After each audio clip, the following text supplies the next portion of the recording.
अल्लाहुम्मा सल्ली अला मुहम्मदिन कमा तुहिब्बु तरदरहू। बिस्मिल्लाहिर्रहमानिर्रहीम। अस्सलामु अलैकुम नाज़रीन, जैसे कि आप लोग जानते हैं कि मेरे चैनल पर आपको 100% सच्चे वाक़यात कहानियाँ सुनाई जाती हैं जो लोग ख़ुद हमसे शेयर करते हैं, और इसके अलावा वो वज़ाइफ बताए जाते हैं जो बहुत ज़्यादा मुजर्रिब होते हैं और जिनकी बहुत ज़्यादा हमें फ़ीडबैक्स मिली होती हैं। मोहतरम नाज़रीन, ये एक भाई का सच्चा वाक़या है और उन्होंने हज़रत हकीम साहब को ख़त के ज़रिए बताया है, तो आइए उन्हीं की ज़बानी सुनते हैं। मेरी वालिदा का इंतकाल मेरे बचपन में ही हो गया था। मैं अपने ननिहाल के पास चंद दिन रहने के लिए गया।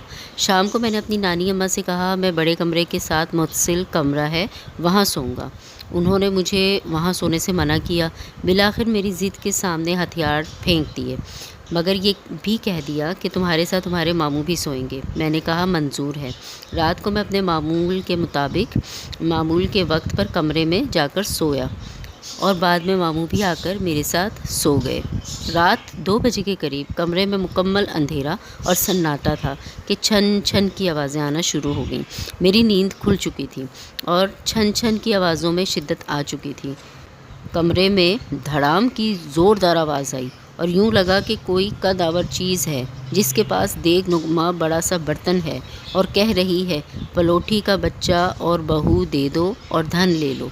फिर उस मखलूक को बर्तन उठाए हुए अपनी चारपाई के पास से गुज़रते देखा।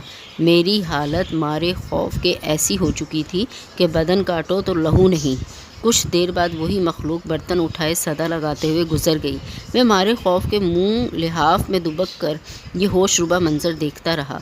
न जाने कब आँख लग गई। सुबह रोशन तुलू हुई। मैंने इस वाक़े का जिक्र अपनी नानी अम्मा से किया तो उन्होंने कहा, मैं इसीलिए आपको वहाँ सोने से मना कर रही थी। गैर मरई मखलूक़ात हर रात ऐसा ही करती हैं। छन छन की आवाज़ें और पलोठी का बच्चा और बहू दे दो, धन ले लो की सदा रोज़ ही सुनाई देती है और ये मखलूक पड़ोस के घर की तरफ चली जाती है।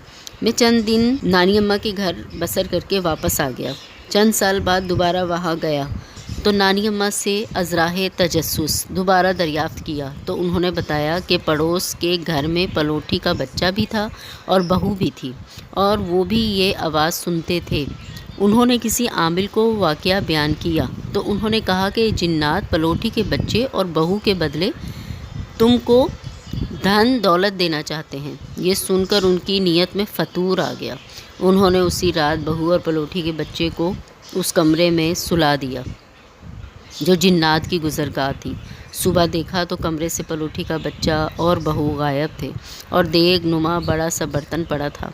ढक्कन हटा कर देखा तो वो हीरे जवाहरात से भरा हुआ था। उन्होंने आहिस्ता आहिस्ता ये ज़ेवरात बेचे और शहर के पोश इलाके में बंगला ख़रीद लिया। यह ख़ानदान पहले मज़दूरी पर गोली टॉफ़ी पैकिंग करता था, जिसे अब उन्होंने बहुत वुसअत दे दी। इस वाक़े का सही इल्म सिर्फ़ मेरी नानी अम्मा को ही था। ये लोग रातों रात कैसे अमीर कबीर हो गए। अब मेरी नानी अम्मा के घर से ना तो छन छन की आवाज़ आती है, उन दोनों को ज़मीन खा गई या आसमान निकल गया, कोई नहीं जानता। तो नाज़रीन, देखा आपने किस तरह इन ससुरालियों ने कितनी सफाकी से, कितनी बेहिसी से और दौलत की लालच में अपनी बहू को भी दे दिया और तो और पोते को भी दे दिया और दौलत ले ली। इसीलिए कहते हैं लालच एक बुरी बला है। तो नाज़रीन, मेरे चैनल पर इसी तरह सच्चे वाक़यात सुनने के लिए मेरे चैनल को ज़रूर सब्सक्राइब करें और ऐसे वज़ाइफ जिनकी बहुत ज़्यादा फ़ीडबैक्स होती हैं और जो बहुत ज़्यादा मुजर्रिब होते हैं, उसके लिए आप मेरे चैनल को ज़रूर सब्सक्राइब करें और बेल की घंटी के बटन को भी दबाएं ताकि आने वाली हर नई वीडियो बर वक्त आप तक पहुँच सके। शुक्रिया। अस्सलामु अलैकुम।